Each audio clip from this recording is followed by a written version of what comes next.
So during my time at Concentric, there's been a number of projects that kind of have excited me. I've worked a lot on certain types of regulatory projects, in particular cost of capital, cost of service, and rate design.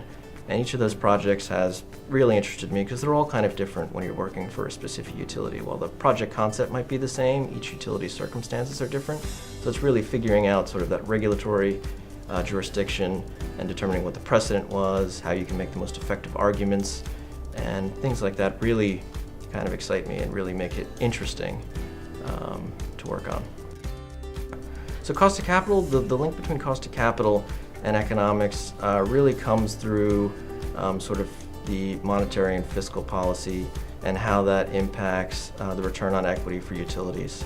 We have to estimate the return on equity for utilities, and it's sort of a forward-looking concept. So we use various models, including the discounted cash flow model as well as the CAPM model, to estimate what that return on equity would be.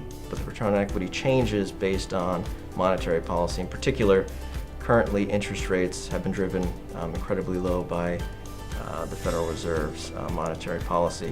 And as a result of that, the cost of equity has been lower. However, interest rates are rising. So it's important to develop a model that includes a lot of forward-looking concepts to especially capture the fact that interest rates are rising, because the rates for utilities won't be in effect today. That the proceeding will last up to 10 to 12 months, and it's important to capture that effect when estimating the return on equity. So my competitive edge, I think, is really important when it comes to return on equity and cost of capital proceedings, because it's important you've got to put your argument first forward in direct testimony, and you fully vet your concepts and models and make sure that they are the most appropriate for that utility. And then you go through the process where interveners will file testimony, and they'll try and criticize some of the work that you have done. So it's important one of the advantages of having a competitive edge is it really drives you to find different sorts of precedent and really do the research necessary to support your original recommendation and your original analysis, which is really important to have that drive to make sure that you authoritatively show that your analysis is the correct one. So one of the significant challenges going forward is distributed energy resources, in particular solar. Right now, net metering is the policy that has been adopted in a lot of states, but it's been adopted before there's been any sort of analysis as to what the true cost of service is for the solar customers. So I think it's important going forward to develop sort of a cost of service model and rate design that ensures that each customer pays their full cost of service.